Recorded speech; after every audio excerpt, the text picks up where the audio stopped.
বর্তমানের মেয়েরা না স্বামীর মর্মটা বোঝে না। মানে স্বামী যে কি জিনিস সেটা বর্তমানের মেয়েরা বোঝে না। আসলে একটা মেয়ের যখন বিয়ে হয়, বিয়ের পর কিন্তু স্বামী তার মাথার হচ্ছে বটগাছ। এই কথাটা আমি শুনি আমার মায়ের কাছ থেকে। আমার মা আমাকে বলে যে স্বামী মাথার বটগাছ। স্বামী হচ্ছে মেয়েদের মাথার বটগাছ, মাথার উপর ছায়া দেয় যতদিন বেঁচে থাকে। কিন্তু এখনকার মেয়েরা স্বামীর মর্যাদা বুঝে না।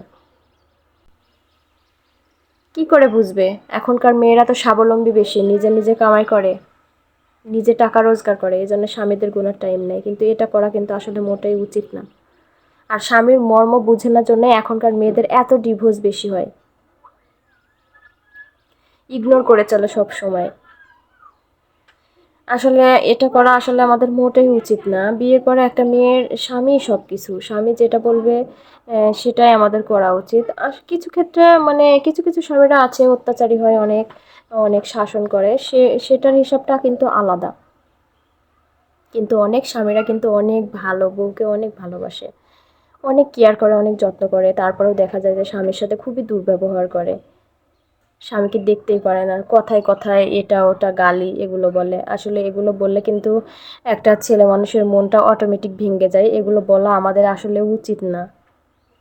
আমরা তো মেয়ে হয়ে জন্ম নিয়েছি, তাই না? মেয়ে হয়ে জন্ম নিয়েছি, স্বামীর ঘরে তো থাকা লাগবে সারা জীবন। আর একটা স্বামীকে ছেড়ে দিয়ে যদি আরেকটা যদি বিয়ে করি, সে ভালো হবে তার কোনো গ্যারান্টি আছে? সেও মনে মনে কি ভাববে যে তুই কেমন মেয়ে আছিলি আমার জানা আছে। আসলে যাদের স্বামী নেয় তারাই জানে যে স্বামীর মর্মটা কি। আমি নিজের মায়ের কথাই বলি। আমার আব্বা মারা গেছে আজকে দীর্ঘ 9 বছর হলো। আমার মা হচ্ছে হাড়ে হাড়ে টের পাচ্ছে যে স্বামী না থাকার মর্মটা, আসলে কষ্টটা কি, কতটা কষ্ট হয় স্বামী না থাকলে, মাথার উপর বটগাছ না থাকলে, ছায়া না থাকলে, মানে কতটা কষ্টে পথ চলা লাগে, সব কিছু সামলানো লাগে। তাই আমি মেয়েদের উদ্দেশ্যে বলি আর কি, আপনারা স্বামীকে অবশ্যই সম্মান করবেন, ভালোবাসবেন, অনেক যত্ন করবেন। দেখবেন যে আপনার স্বামী আপনাকে অনেক ভালোবাসবে। ছেলে মানুষেরা কিন্তু বেশি ভালোবাসা চায় না, অতিরিক্ত ভালোবাসা চায় না। আমরা মেয়েরা কিন্তু অনেক ভালোবাসা চাই স্বামীর কাছ থেকে, মানে অনেক বেশি বেশি কিছু আশা করি। কিন্তু একটা ছেলে মানুষ কিন্তু বেশি কিছু চায় না। আপনি একটু মিষ্টি হাসি দিয়ে সুন্দর করে কথা বলবেন, বা বসে থাকলে তার মাথায় একটু আলতো করে হাত বুলাই দিবেন, দেখবেন যে সে গলে একবারে জল হয়ে গেছে। যত রাগে থাকুক আপনার উপর কোনো রাগ থাকবে না।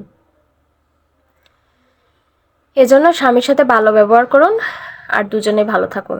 স্বামীর সাথে খারাপ ব্যবহার আমরা না করি।